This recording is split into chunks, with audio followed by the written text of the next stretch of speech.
And blessed of Monos are reporting on duty this morning. Good morning, wherever you're watching us. This is the Monday edition of SuperDawn. Yes, today we're going to look through the papers, and that's the first thing to do. Away from the papers, we're going to look at unity and peace in a country like this. And it's very expedient when you have peace and unity is vital for a country that has over 250 ethnic group religions. We want to look at it. How can we coexist? Because if you look through history in 1914, you know that from that time, we've been living in peace with one another. But today, the case might not be the same. But how can we coexist? How can we accommodate one another living with peace and unity together? It's very important that we look at it this morning, and that's what we'll be doing this morning. We'll open the phone lines for you to call, make your contributions. But I must say here at this point, I know that some of you are so angered, very angry with some situation happening in Nigeria.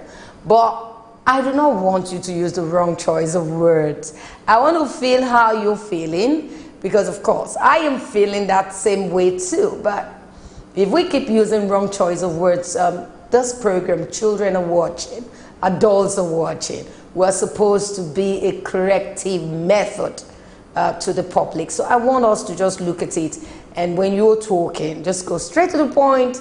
Tell me what you feel, tell me how we can live together, and why you think we might not be able to live together. Yes, it's allowed, let me know, but I think we must live together. So that's the way we're going to go this morning on this show. First, we'll go on this break. We'll be right back.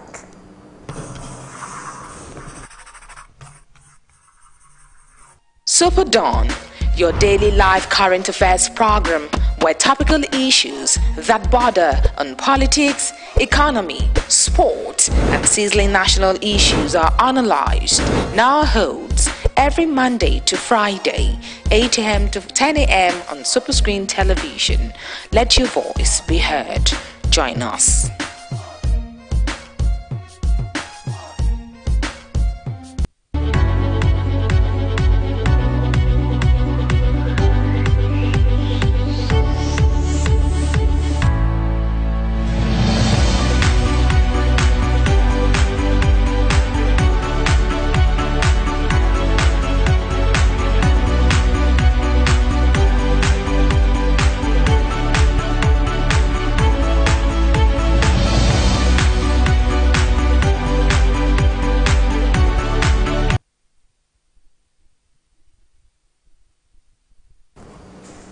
Yes, it's the newspaper review segment, and we have the first paper this morning. It's the Nation newspaper, and it says killings, protest, prayers in Lagos, Benue, and Ibadan.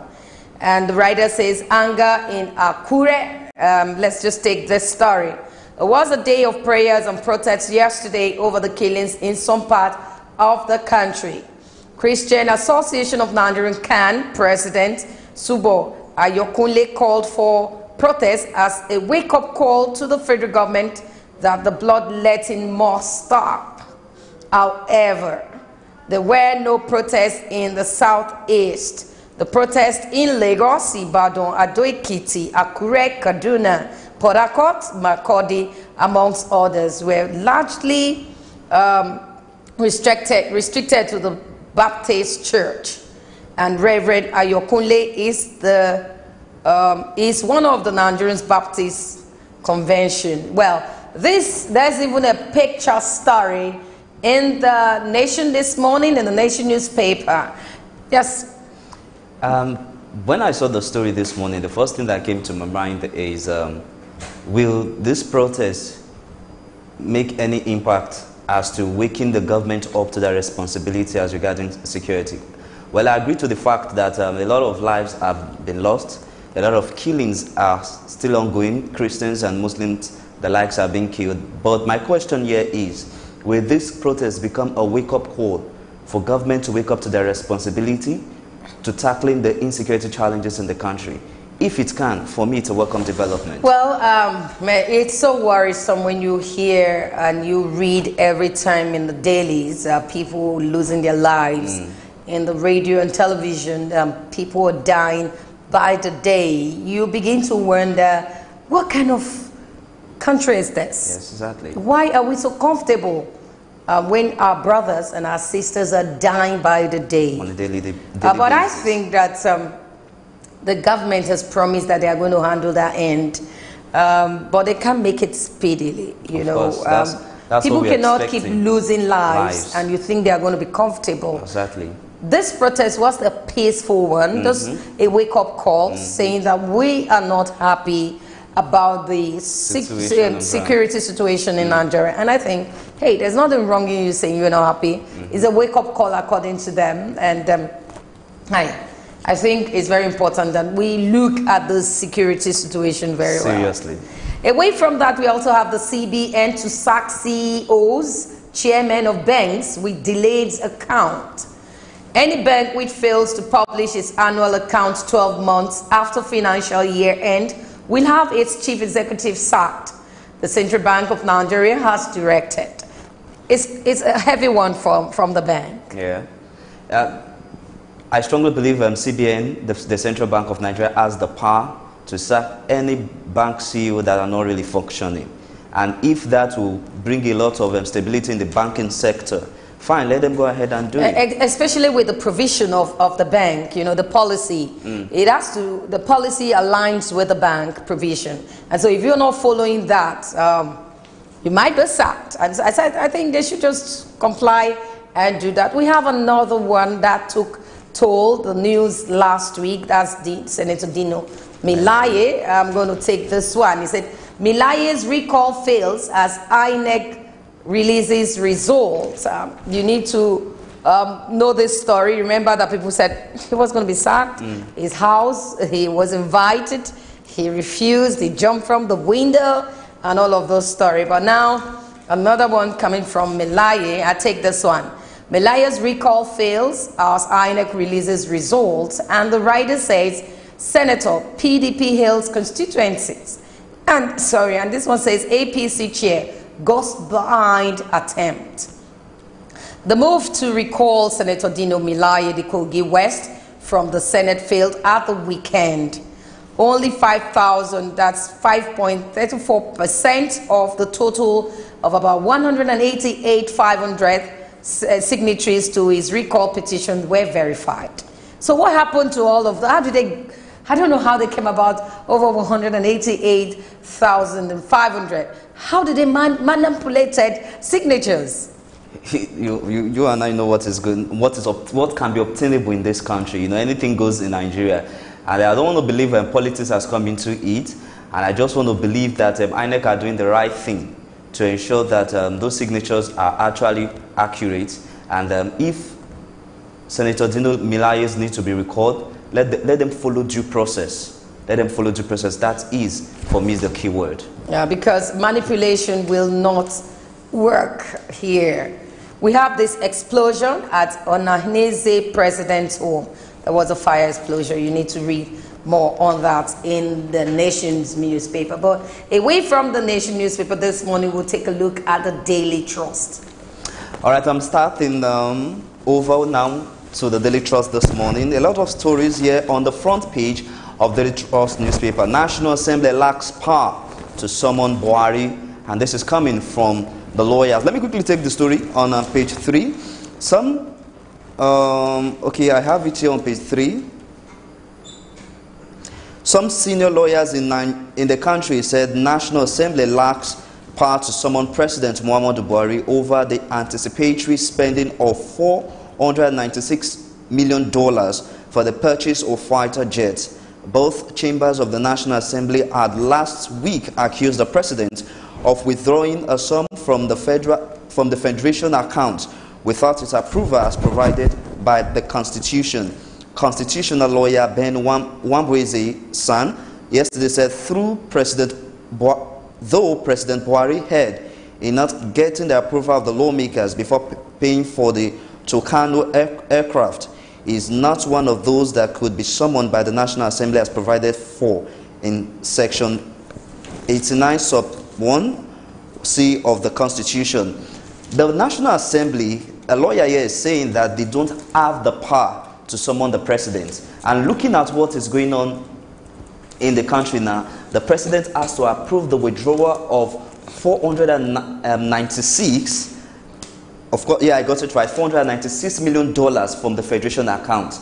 If the National Assembly do not have the power to summon the president, who else will?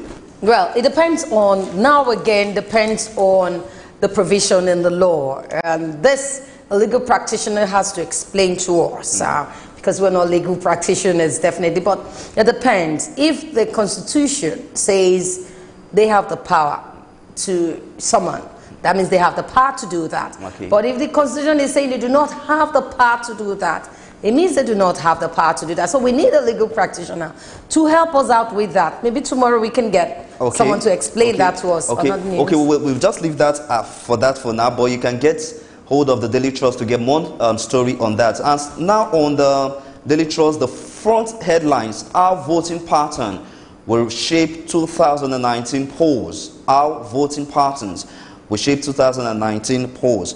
And also the Daily Trust this morning: presidency, Trump helping Nigeria better than Obama as Buhari meets US president today. The presidency said American President Donald Trump is supporting Nigeria more than his predecessor Barack Obama. The senior special assistant to the president on media and publicity, Malam Garba Shehu, said this at Blair House, US yesterday ahead of today's meeting between President Muhammad Buhari and President Trump. The president will be meeting with the US president today, and if you ask me, it's a welcome development. But the accusation now saying that President Donald Trump is more active as responsible. That wasn't an accusation, permit me to say. It wasn't an accusation, it's just saying what he thinks. We're going to know, because trust President Trump, the way he talks. You cannot put him in the web. Okay. Yeah, he's someone that would just say the way he feels he wants to say it. You might not be able to stop him. So I'm waiting for that visit. I want to hear him talk about Nigeria, because if you look at his pitches concerning Nigeria and the rest, it's not been favorable. You know, he is feel that we have loads of resources and the people are crying. Okay. About meeting today, that might change a lot of things, because we want to wait to see if it's actually in support of this government. All right, we're looking forward to the outcome of the visit between President Donald Trump and our own President Muhammad Buhari. I'll take the story from Melaye's. Armed policemen still guard Melaye in hospital. There were about 30 armed policemen on guard as Senator Dino Melaye remained at the National Trauma Center of the National Hospital in Abuja. When Daily Trust reporter had visited the facility yesterday, policemen were seen spread from the National Trauma Building main gate, parking areas, entrance to the main building are the staff entrance behind the building, and within and around the 4-story building. I still don't understand why we still have policemen guarding Senator Dino Melaye. No, yeah, they have to. If you look at the drama with Senator Dino Melaye, he's wanted. He was, according to the police, was given an invitation that he didn't turn up, and he was forcefully taken away. And you know, he jumped, according to the news. Yeah, jumped on a moving van, police through van. The window. So I'm sure he must have sustained loads of injuries, and so they have to protect him so that he doesn't disappear again. So maybe that's why you have all of those, you know, heavily guarded men surrounding him. So you can get more on that on the Daily Trust. And still on the Daily Trust, finally, FIRS nets 1.17 trillion naira in the first quarter of 2018. And also in 2019, Shekar said to seek PDP's presidential ticket. To get that story on page 15 of the Daily Trust. And finally, armed policemen, just like I read, still guards Melaye in hospital. Get full details of that story in page 3 of the Daily Trust. Over now to Vera for the next newspaper review. Okay, we're going to take the Punch. And this says here, Pope decries attack on Nigerian's church as Christians protest killing. We took that in the other paper, but I need to take this one. It says, the writer says, Obasanjo coalition slam Buhari for campaigning despite killing. Pope Francis on Sunday decried an attack on a church in Nigeria during which 2 priests and other worshippers were killed. Associated Press reports that the pontiff spoke on Nigeria during his remarks to the public in St. Peter's Square. The pontiff prays that Nigeria's Christian community finds harmony and peace. The Pope's comment came just as a large number of Christians in Nigeria obeyed the call by Christian Association of Nigeria to, after the Sunday services, protest against the killings by Fulani herdsmen in Benue State and other parts of the country. Before I continue, I'll take this call. Hello, good morning to you.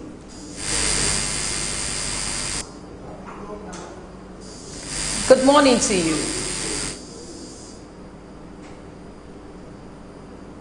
Okay, maybe you need to call back.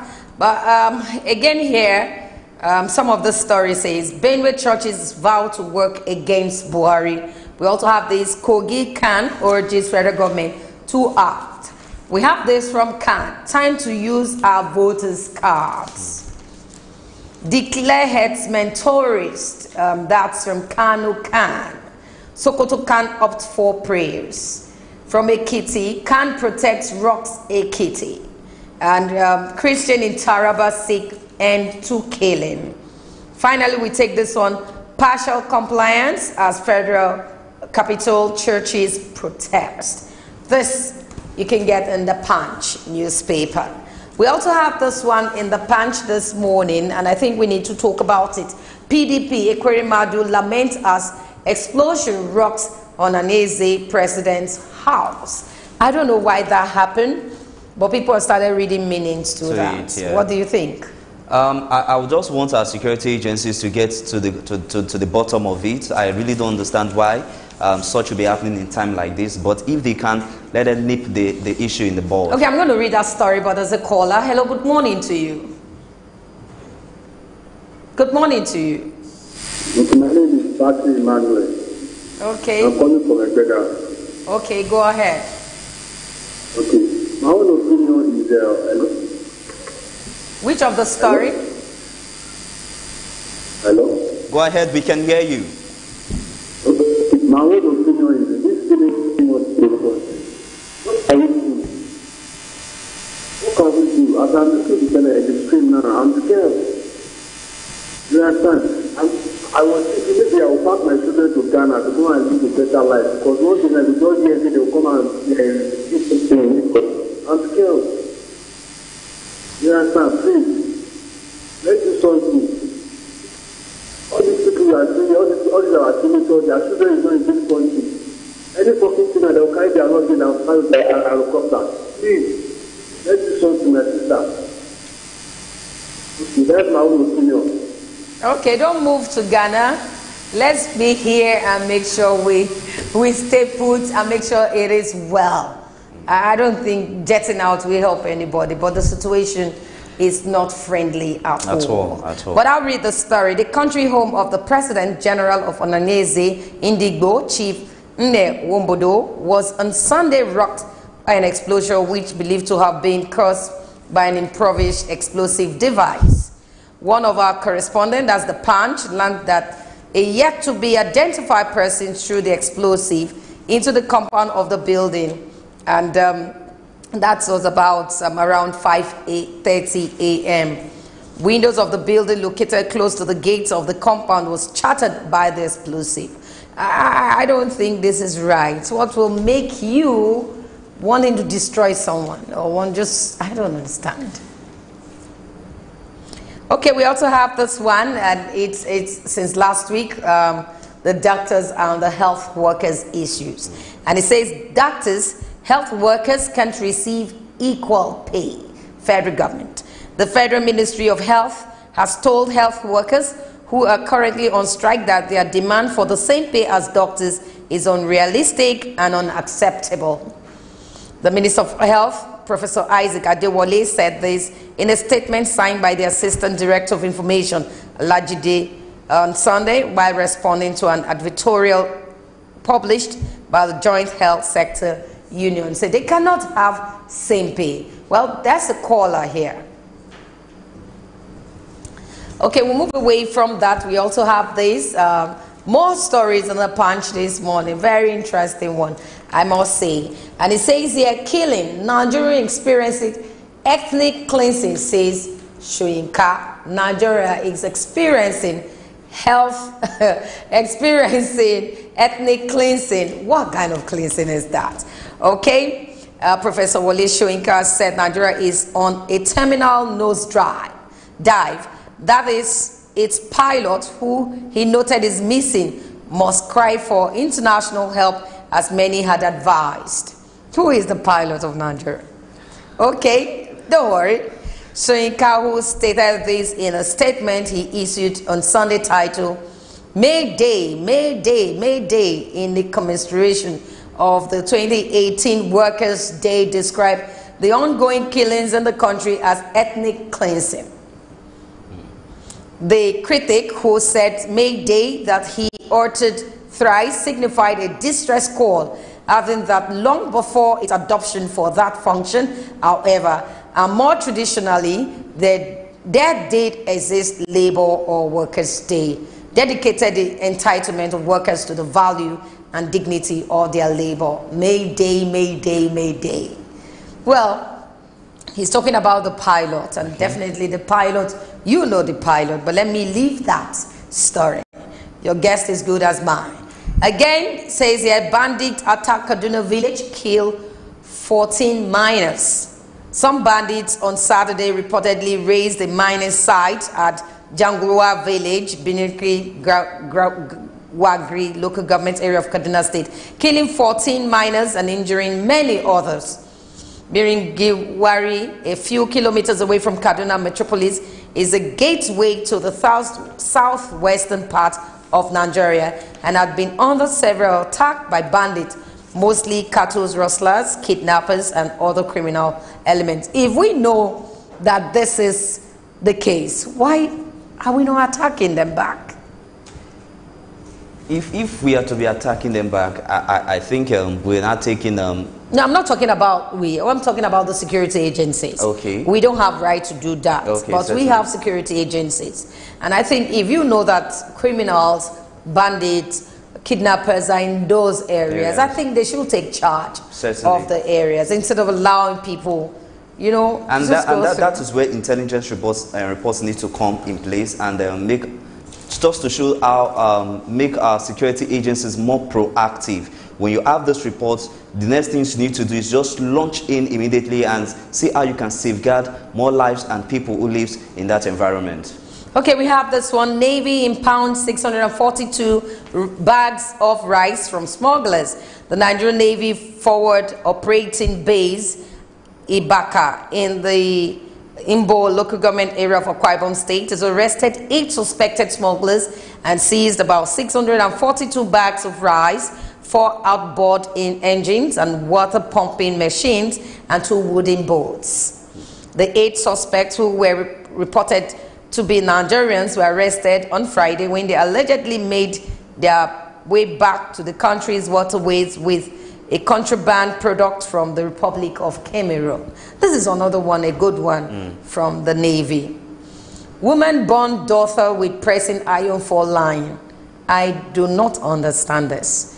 A factory worker, Mrs. Ayo Cherif, is cooling her heels in the detention facility of the Lagos State Police Command after allegedly inflicting serious injuries on her daughter, Aisha.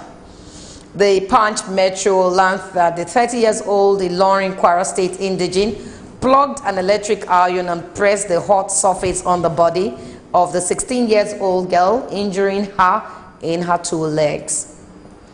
I don't understand this. That is really... This is barbaric. That is really barbaric. It's I know that it's satanic, it's some evil. parents, they know themselves as I'm speaking. Those days used to do this. But if you try that now, you know, you might get away. Maybe those days they went away with it. But if you try that now, it's not permissible. Trying to say you want to correct a child and killing her, they're 2 different things. Of course. I don't know what that offense will be. Pressing hot iron. I just hope the security agencies in the country look into this. She's already cooling off in detention, and this is our own daughter. You can just imagine if it was someone else's child living with that kind of heartless human being, it's pressing really, iron. It's really unacceptable. It's really okay, finally from the Punch, we'll take this one. Federal government borrows 5.5 trillion from pension savings, delays minimum payment.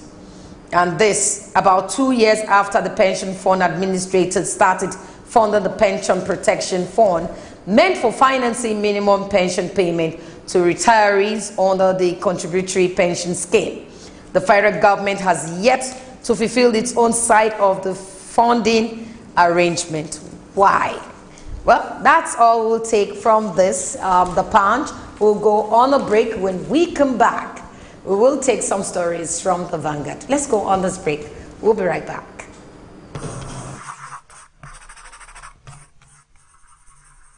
SuperDawn, your daily live current affairs program where topical issues that border on politics, economy, sport, and sizzling national issues are analyzed, now holds every Monday to Friday, 8 a.m. to 10 a.m. on Superscreen Television.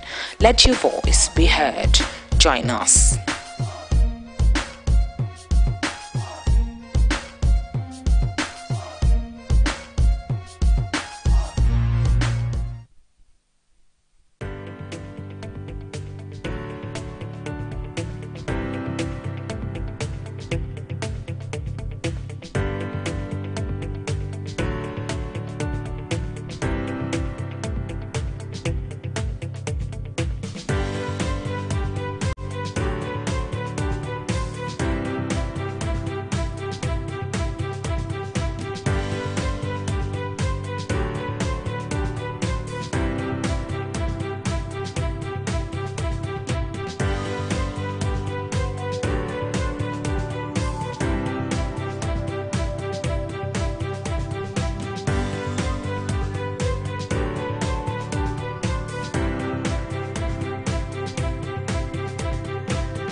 Welcome back. Well, we still have Vanguard. Yes.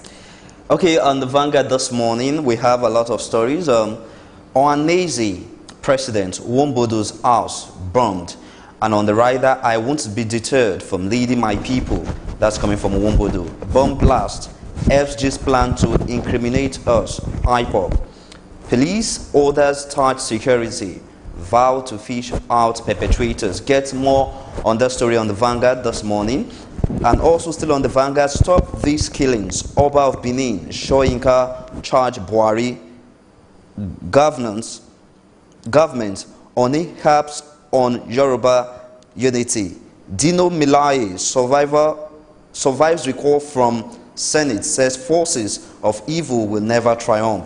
If you want more stories on that, go get yourself a copy of the the Vanguard newspaper this morning. And on the front, the heads of the Vanguard this morning, Christians heads counts directives, protests, killings, church leaders, Muslim clerics rehearse. Get that on page 5. Maybe you need to take the one of the Muslims that reacted, so we can have a balanced story. Okay, let me see that story on page 5 this morning of the Vanguard. Christians all over the country yesterday embarked on a peaceful protest to register their displeasure over the spate of killings by herdsmen across Nigeria.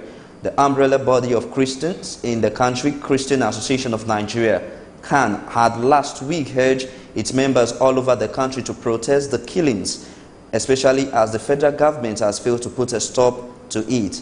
In response to the call, Christians in virtually all the states in the country embarked on a peaceful protest. The protest, however, failed to hold in Lagos as churches in the state ignored the call by the Christian body. In Ondo State, the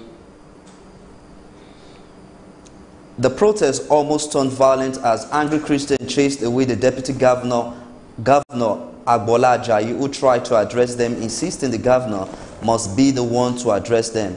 They expressed concern that the state governor, Rotimi Akeredolu, despite prior notice of their coming, shunned the Christians leaders across the state.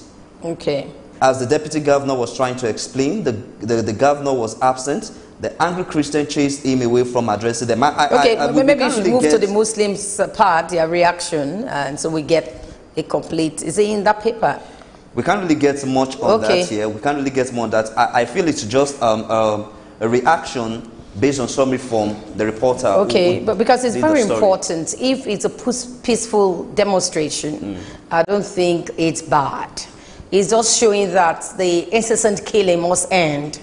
Because if you look at from your end, from your family, if you have a brother or a sister, God forbid, that is being murdered, you won't be taking it easy. Yes, exactly. And I think that the governor should have attended that meeting just to calm situation down, not sending a representative. I do not think it's right to send a representative. He will have come to address them. For the first time, they are carrying out such action. Exactly. It shows that it's important. We cannot continue to live like this, where people are murdered and it's perceived as though we're not doing anything. We must react, and from the presidency, I know he's doing something, but he can do better. From the security agencies, they can do better, and if they are handicapped, you can get private security agencies. We have private security people that can prefer solutions. So we can begin to look at having private people that maybe they are knowledgeable or they are vast in what they're doing, bring them together like a partnership things to end this. Is not accepted. It's not acceptable. I don't think, I am really feeling bad about the whole situation where it's not because priests were killed. It's just that people are being killed on a daily basis. Regardless of the and we're doing as if we cannot attack. These are military people that have helped out the Liberian war, the Sierra Leone war. We've seen outcome of what they've done before. And it's looking as though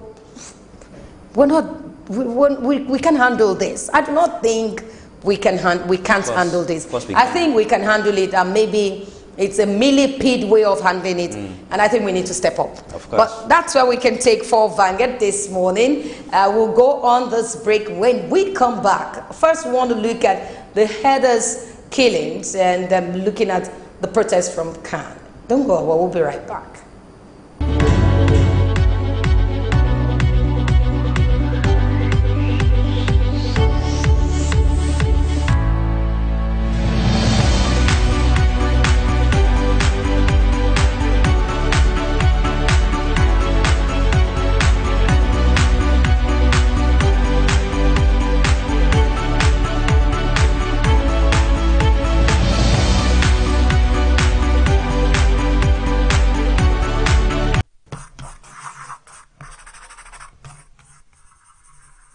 SuperDawn, your daily live current affairs program where topical issues that border on politics, economy, sport, and sizzling national issues are analyzed, now holds every Monday to Friday, 8 a.m. to 10 a.m. on Superscreen television.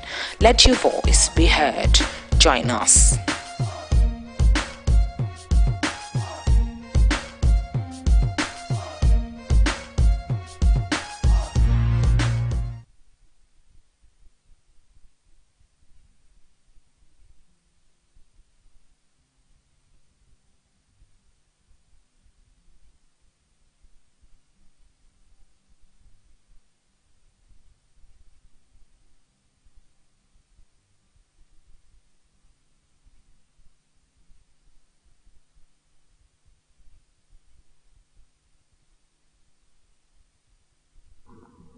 Garlic contains a compound called allicin, which has potent medicinal properties.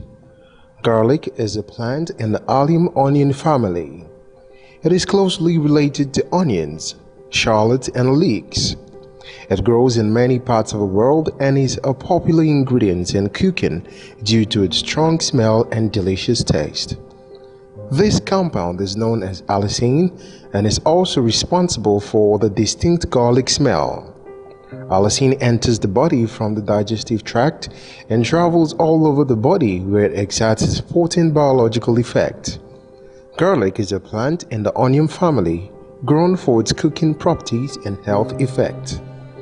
Garlic supplementation is known to boost the function of the immune system. Studies shows that a daily garlic supplement reduced the number of colds by 63% compared with placebo. Cardiovascular diseases like heart attacks and strokes are the world's biggest killers. High blood pressure or hypertension is one of the most important drivers of these diseases. Human studies have found garlic supplementations to have a significant impact on reducing blood pressure in people with high blood pressure. Effects on longevity are basically impossible to prove in humans, but given the beneficial effect on important risk factors like blood pressures, it makes sense that garlic could help you live longer. The fact that it can fight infectious disease is also an important factor because these are common causes of death, especially in elderly people with dysfunctional immune systems. Garlic has known beneficial effects on common causes of chronic diseases, so it makes perfect sense that it could help you live longer. Garlic was one of the earliest performance-enhancing substances. It was traditionally used in Asian cultures to reduce fatigue and enhance the work capacity of laborers. The last one is not the health benefit, but still important. It is the fact that it is very and easy to include garlic in a current diet. It complements most savory dishes, particularly soups and sauces.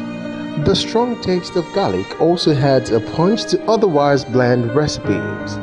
Garlic comes in several forms, from whole cloves and smooth pastes to powders and supplements like garlic extract and garlic oil. The minimum effective dose for therapeutic effect is 1 clove eaten with meals, 2 or 3 times a day. However, keep in mind that there are some downsides to garlic, such as bad breath.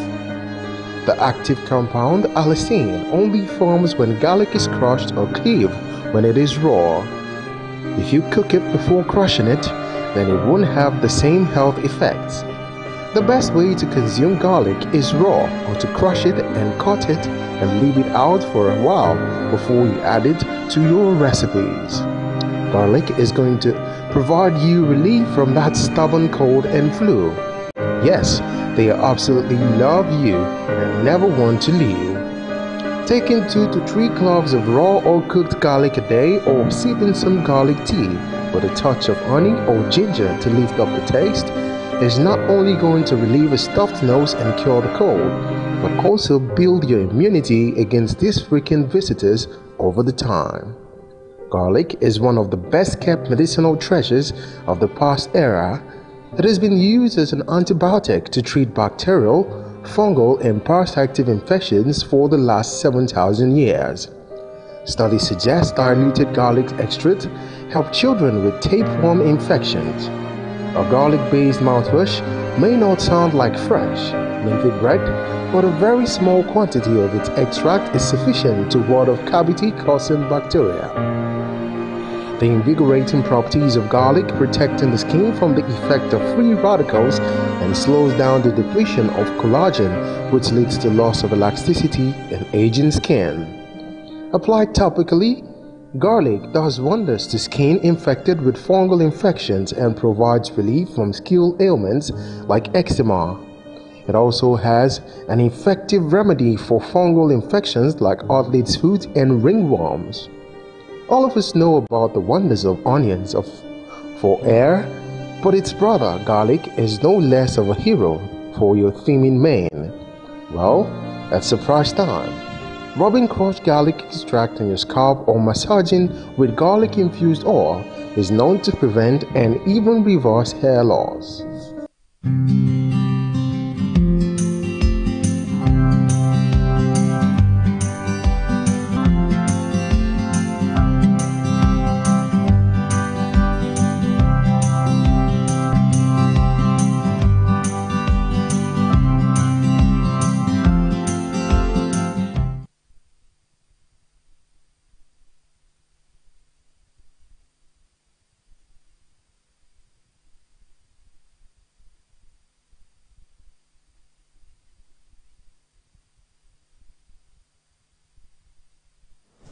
Welcome back. Well, we want to look at Heather's killings and canned protests. It's very important we look at this, especially the spate of killing in Nigeria. If you look around yesterday, the Nigerian Christian Association had to announce last week that there will be a protest, a peaceful protest, showing the signs that these killings are getting too many and they cannot continue like that. Last week, 2 priests were killed and also 17 parishioners. And this is alarming and is disturbing. It's been happening for a long time now, but there must be an end to all of this menace in this country. So today we want to look at it, and looking at it sincerely, the lines will be open for you to call. How do we end this incessant killing? The security agency, what do you think they are not getting right? What do you think they need to do right now? Though they claim that they're working, we saw what happened over the weekend where some people were intercepted, and that's the 233 battalion had to intercept some people after their operations. But are we really getting it right? Are they really moving at the pace we want them to move? Every day we hear killings, and this is disturbing. But looking at Khan for the first time, putting their voices down and saying, hey, this must end. That also drove the Pope to also announce that announced that this killing must end. Yes, looking at all of this situation, do you think our security men are capable of stopping this menace in this country? First and foremost, I would say here that with the lingering insecurity challenges in Nigeria and the killings, I'll say it's a shame to us in the international community. First and foremost, we need to understand that these people are viewing us and they have a mindset about us. As to whether we can or we cannot, the true fact of it is that we can if we really want to.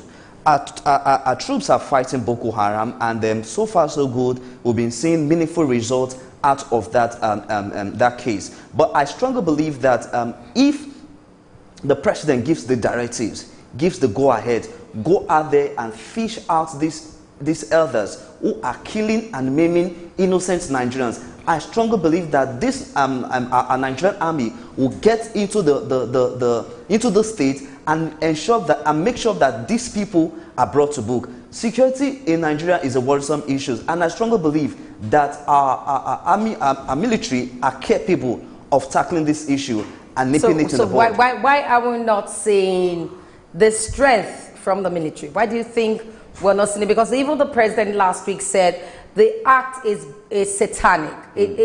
He said something. Yeah, he has come out to condemn for the first time. We saw harsh words from the presidency. The president said this act is satanic. But is those words, are they enough to drive our military personnel to do what they need to do? First and foremost, we need to realize that the president is the chief security officer of the country, as the grand commander of the Federal Republic of Nigeria. And when he gives a go-ahead, take it from me that our military forces will not only fish out the killer herdsmen, but I'll show you that within weeks, within a few days, killings in this region will be a thing of the past. I strongly believe that the president is not acting in the measure he ought to act. He's not doing the necessary things that he ought to do. If the president sits up and as the chief security of chief security officer of the country makes it a priority, makes the lives of the citizens a priority to him, I strongly believe that our security agencies can not only fish out but put an end to the killing in this country. Is coming out to say to comment on these killings in the country. It's not enough. More still needs to be done. More action needs to be taken, and the lives of these people that are being lost on a daily basis is something we need to look into seriously. Okay, because even the former head of state, General Yakubu Gowon, has said that we should be careful with the way things are going now, so that we don't get another on the way civil war. He was looking at the 1967 to 1970 war, while it lasted, and he starts saying that, hey, we have to be careful here. If we continue this way, if we do not stop this, it might lead to another war. Of course, with the way things are going on, and with the Christian Association of Nigeria coming out to air their own views, saying we can't take this anymore. This is one too many for us to just stomach it and feel as if everything is okay. If we continue like this, it's not going to be one region against one particular region, or one religion against the other religion. Everything that needs to be done should be taking actions now. If we don't act now, we don't know what might become of us the next minute. So his view on this is a welcome development, and I still want to appeal to the security agencies, because it looks as if they are sleeping. We're not hearing anything from the army, we're not hearing anything from the navy, we're not hearing anything from the air force. These are security agencies that need to take security issues very, very, very, very serious as regarding protecting innocent life in the country. And properties. Just remember what happened right now. The president's home of Onanezi, Indigbo, was attacked. They put improvised device in there, and it got exploded. Looking at all of these things happening, kidnapping happening, I think that a lot of people condemn that Christian association protest, but I think it was a peaceful one. Some states did not accepted that. They just allowed it to go. But I think all of this protest is showing that people are not happy. Exactly. The country right now is, I'm trying not to use the wrong words. I've always been against the wrong choice of words. But right now, the country is in a state that we shouldn't have been in that state. It shouldn't have been avoided. But we are in it, and we're looking at solutions outside. How can we be of help? The military, could it be their style? I'm not standing for the military. But I've always said, if you look at my intro in the beginning that we had strong military personnel in Nigeria. Certainly. They've helped outside country. Certainly. So why can't it happen in our own country? Why is it looking as though everything is dilapidated? Why is it looking as though everything isn't working, especially when it comes to security? Every day you know at a particular area, we read today in the papers that this particular area is known for killings, kidnapping, bandits affecting some parts of the northern part of this country. Why can't we just go in there? Do we need to use drones? What else can we use? Do we need to use loads of, because surveillance is very important. Are we missing out in surveillance? What else can we do as an individual? If you see strange movement in your area, do you inform the police? First, do we even trust the police? These are things, issues that is coming out of this. And why should you be killing people in where they go to worship? I think it's to the height of it. Yeah. We've seen it during the Boko Haram period, where churches were raided, where they even take minors, I mean, underage children, and they fumble with all sorts. We've seen where they take school children out. But right now, these killings are just getting too many.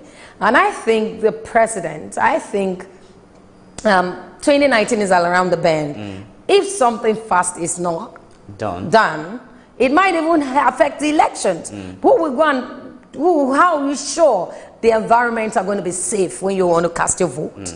How are we sure that you might not go there and there's one explosive? So I think even from presidency, I think from the government-led, this government, the APC-led administration, I think something needs to be done. We cannot continue to look at it. And why I like what the Christian Association did was a peaceful protest. It was a peaceful one. They were not there with arms. They were not there. They were orderly. But how can we get out of this doldrum? How can we get out of this situation we are in right now? It's really a question. Certainly. Just like I said earlier on, now, when the former president of the USA, Barack Obama, came on board, he said he's going to fish out Osama, who is already terrorizing the world. And he was true to his word. He ensured that measures have been put in place. Machineries have been put in place to ensure that Osama is being brought down. And he achieved that. Just like I said earlier on, the president is the chief security officer of this country. If he gives the order, take it from me, these security agencies will not halt his words. They will go as far as they can to ensure that the lives of these people are protected, and these herdsmen, these killers, will be brought to book. But I strongly believe that because the presidency is taking the security of life with loose hands, and that's why we see more and more killings. They've been telling us that they are working on it, but when you're saying you're working on something and we're not seeing the result, it all shows that you're not taking the lives of your citizens and the properties serious. And it's something we should be really worried about. And camp protest, it's another level, another height to make us all realize that the insecurity of Nigeria has gotten out of hand. Okay, because I know that some security personnel have said that, have come out to say that the system they are using is not a normal system they are using to attack people. But I know that we have experts, we have professionals in this field that can actually work with government, partners with government. And I think this is the time the government needs to also look at other people that are into securities and bring them on board. Let's do partnership. If you need to pay them, because it's looking as though it's overwhelming. It's looking as though they cannot handle it well. But I am not saying this to say that they are weak, but if a particular action is getting too much, every day you hear this number of people being killed by herders, you hear they penetrate one particular area, being killed. Just like every time you hear about the Benue people that refused grazing bill, and they have said, hey, this is not accepted. We're not going to give you land to graze. And they keep attacking. I think the government needs to look at that area, put enough security personnel. The question again is, do we have enough? Because I'm wondering, why is it this difficult? Where in your estates where you stay, in your environment where you live, nobody's going to get a policeman to do that. What we get is private security agencies. And they will tell you, if you're driving into the estate to put on your lights on, you have to on the light in the car. And if you don't, they bring you back. They tell you, no, you can enter. I was somewhere yesterday and they said, even though I put on the light, and they say, no, they have to put a call through. It shows that there are some people that are professionals in doing the job. Measures are being put in place. Yes, and I think we should begin to look at it before we continue. There's a caller here. Hello, good morning to you. Good morning. Okay, I think you need to turn down the volume of your TV set. Okay. Turn it down again. Turn it down again. Don't worry, we're going to hear you when you turn it down. Okay, go ahead. Are you there now? Yes. Yes, we can hear you. Yeah, what I'm trying to say is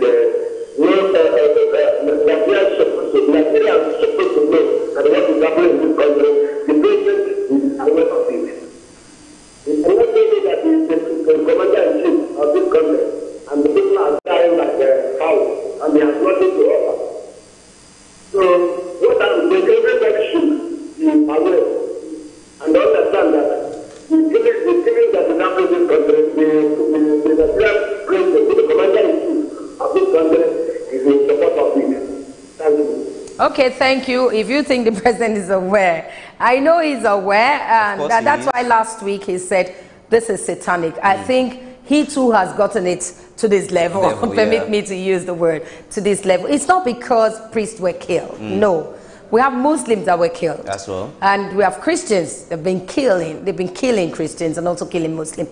It's because Nigerians, you know, they've been killing, murdering, they've been causing havoc in Nigeria. And so we need to begin to look at it.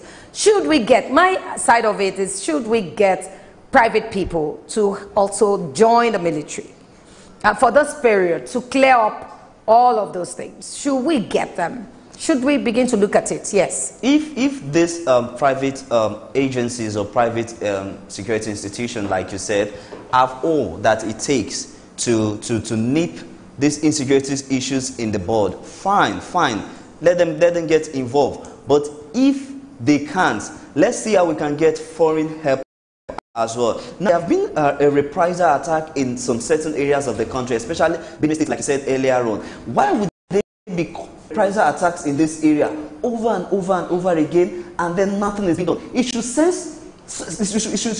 a signal to the security agencies that this area is a targeted area. When a particular attack has happened there, another has happened, don't wait for the third one to occur before you put measures in place to ensure that such incident does not reoccur again. Okay. So if this security agencies, the private institutions you talk about, have the necessary manpower, they have the necessary intelligence, they have everything needed to get rid of this insecurity in the country, fine, it's a welcome development by me. That is what I was wondering, because I know that security men are good. You know, I'm from that home. Okay. And every time my father talk about the military, those people that have fought war, he would tell you that they are very strong. But are we seeing that faith? Are we seeing that strength in Nigeria?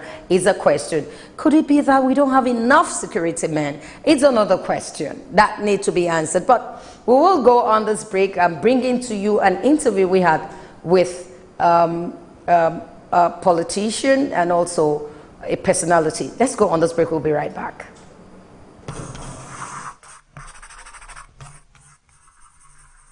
SuperDawn, your daily live current affairs program, where topical issues that border on politics, economy, sport, and sizzling national issues are analyzed, now holds every Monday to Friday, 8 a.m. to 10 a.m. on Superscreen television. Let your voice be heard. Join us.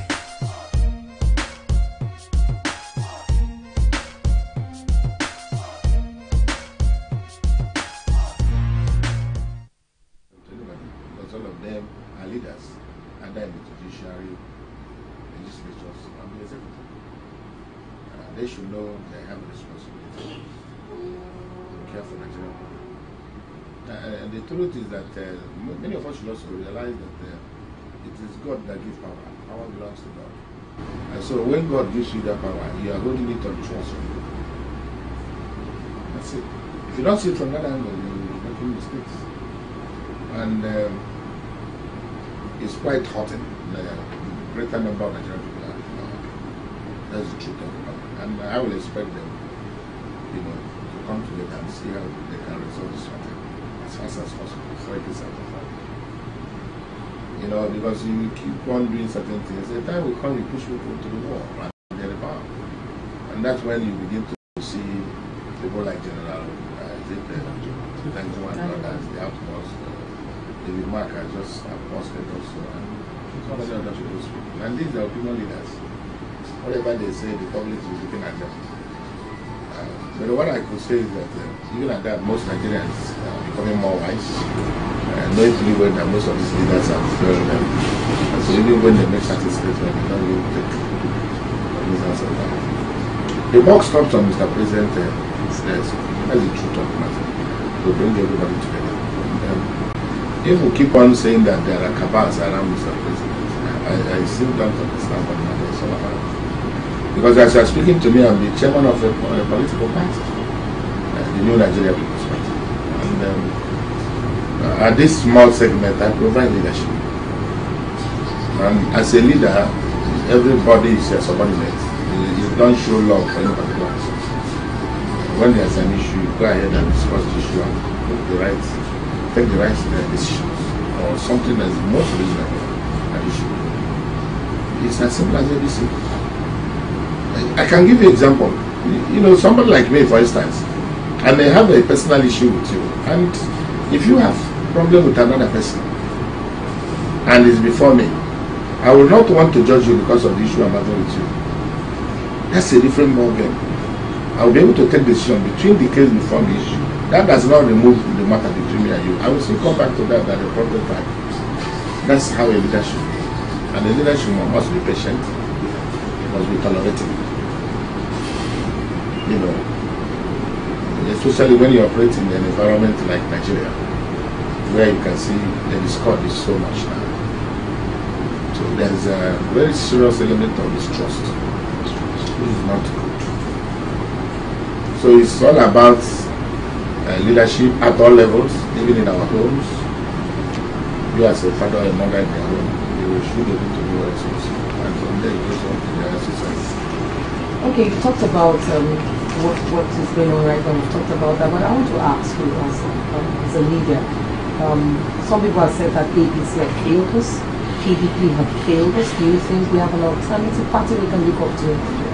There are parties. I have told you that most time I don't like to discuss issues of this nature. APC have failed, PDP have failed, and am I God? Am I a judge?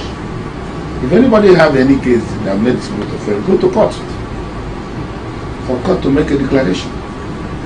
But if you think I'll stay here to condemn PDP or APC, I will not do that. What is important to me now is what can I do to enable New Nigeria People's Party? What are your plans for 2019? To do what we ought to do in terms of good governance in our country. Therefore, we need to work hard to see how we can get into elected positions. And then we begin to set the models of what it should be. Some of us speak from a strong point, because in our own little way, even when they are not financed by anyone. Take for instance, New Nigeria People's Party, almost 90 years now. We have been steady about that, making a lot of efforts in our own little way. And right now, people are beginning to appreciate what we do. You can check out the party in Bauchi State and other states in the northeast, and we are trickling now. So, that is my interest. For the other parties you have just mentioned, I think that there must be limits to propaganda.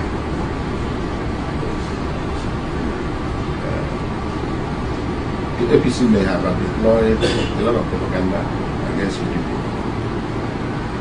Now PDP is seen to be a very strong opposition against them, coming up with their own propaganda. Who is suffering? When you talk about propaganda, it's about telling lies, which we nickname as propaganda. It's about telling lies. For me, as the chairman of the party, the New Nigeria People's Party, I don't see anybody as an opposition. I don't see APC as an opposition. I can't be an opposition party to APC. I cannot be to PDP or any other party. I'm talking of New Nigeria People's Party. I am the leader.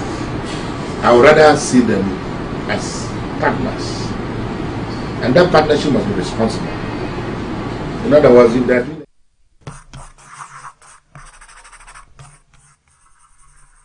SuperDawn, your daily live current affairs program where topical issues that border on politics, economy, sport, and sizzling national issues are analyzed, now holds every Monday to Friday, 8 a.m. to 10 a.m. on Superscreen Television. Let your voice be heard. Join us.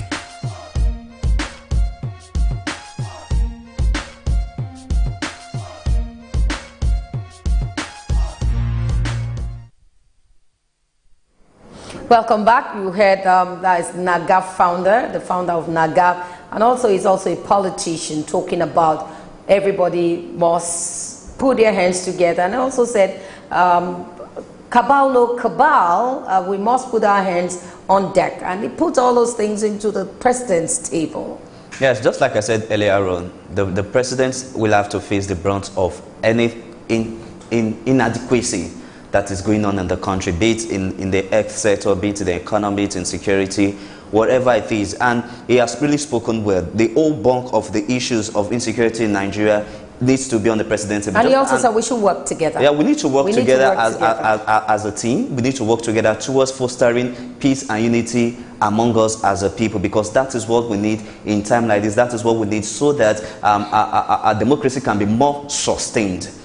Okay, that's also our second topic, but time will not permit us. We're looking at, but we can start that, looking at fostering peace and unity in Nigeria. It's very important that we begin to coexist, we live together. It's very important that, because I think if we have peace, if we can accommodate one another, before now, it's surprising to know that things have really changed. Yeah. Because before now, we lived together. Before now, we don't hear of... Growing up, I grew up in the northern parts, you know, part of my life. And I schooled there as well, my secondary school. You see those Fulani herders with their stick alone. You don't hear that. They will come and people even give them things. They'll go with the cattle, some of them with the cows and the rest. And we were living together. Some of them even sell hair treatment for the girls.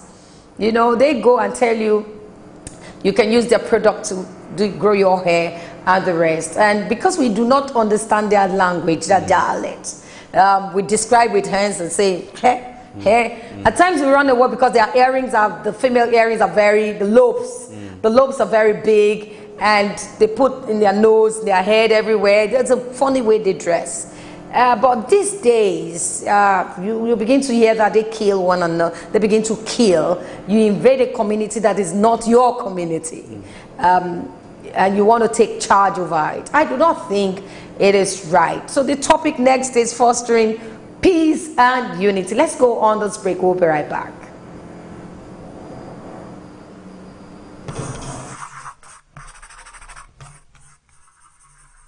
SuperDawn, your daily live current affairs program where topical issues that border on politics, economy, sport, and sizzling national issues are analyzed, now holds every Monday to Friday, 8 a.m. to 10 a.m. on Superscreen Television. Let your voice be heard. Join us.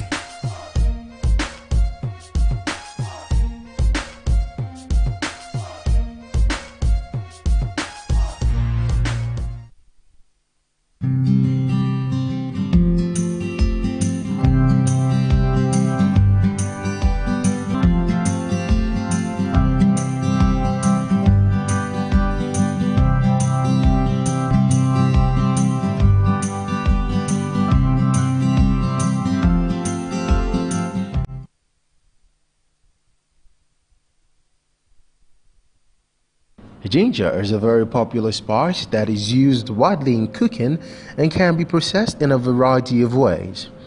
It has quite a unique flavor and is an ingredient used in many savory foods. It also has long been used as a remedy for various ailments, whether alone or in conjunction with other herbs and spices. And researchers continue to show just how effective it can really be. Ginger has several benefits as it contains a compound known as 6-gingerol. The compound is...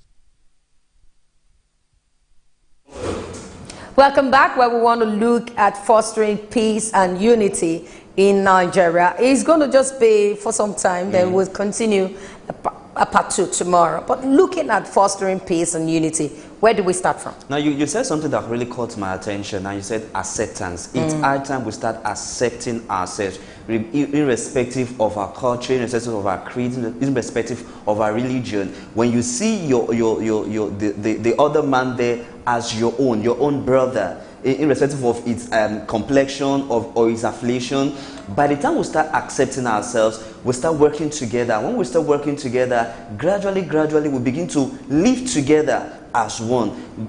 Acceptance is the number one thing here, and when we start accepting ourselves here, we're also looking out for each other's best. When we're looking at each other's best, then what belongs to you also belongs to me. I'm protecting your own interest, you're protecting my own interest. Unity comes into play here. So that is the first thing we need to start doing, acceptance. And when the acceptance is there, I strongly believe fostering peace and unity in Nigeria will be a thing that will make up our country. I really don't know where we got it wrong. I really don't know at a point where religious ethnicism came in. I'm trying to look for, I've really searched through my mind to say, where did we really got this wrong? But it's still a question.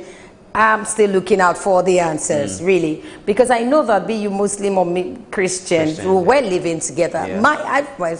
Myself, you know, I was born in Lagos, and school took me out of Lagos.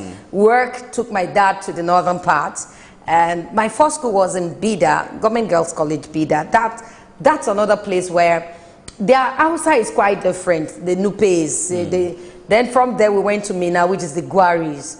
And so I've had opportunity of dealing with the Nupes.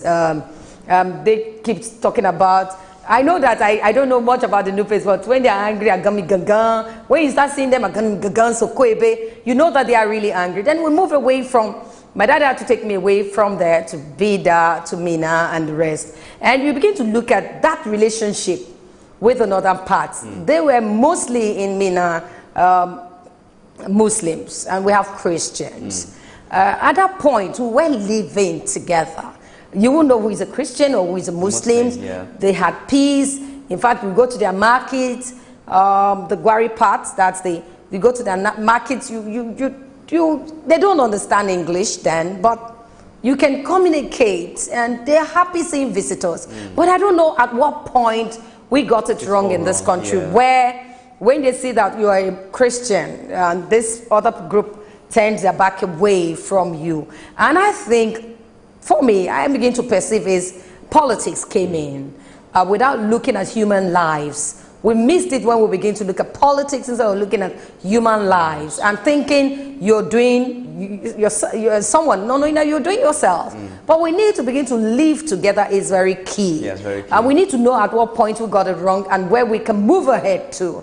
And I think because of time, we will continue with this topic tomorrow, and definitely get a guest to talk about it where we can, because we need to begin to look at living together. We must live together. We don't have another country. Of course, we don't have another home. Certainly. This is Nigeria. And you're born here, for God's sake. You should be proud of this place. Of course. So we will do that tomorrow. It's going to be a part 2 of this tomorrow, and we'll get a guest to talk about it. Well, up next is SuperDawn Sports. I know that Plateau United had a game with Katsina and they won that match. It's SuperDawn Sports. Let's go on this break. We'll be right back.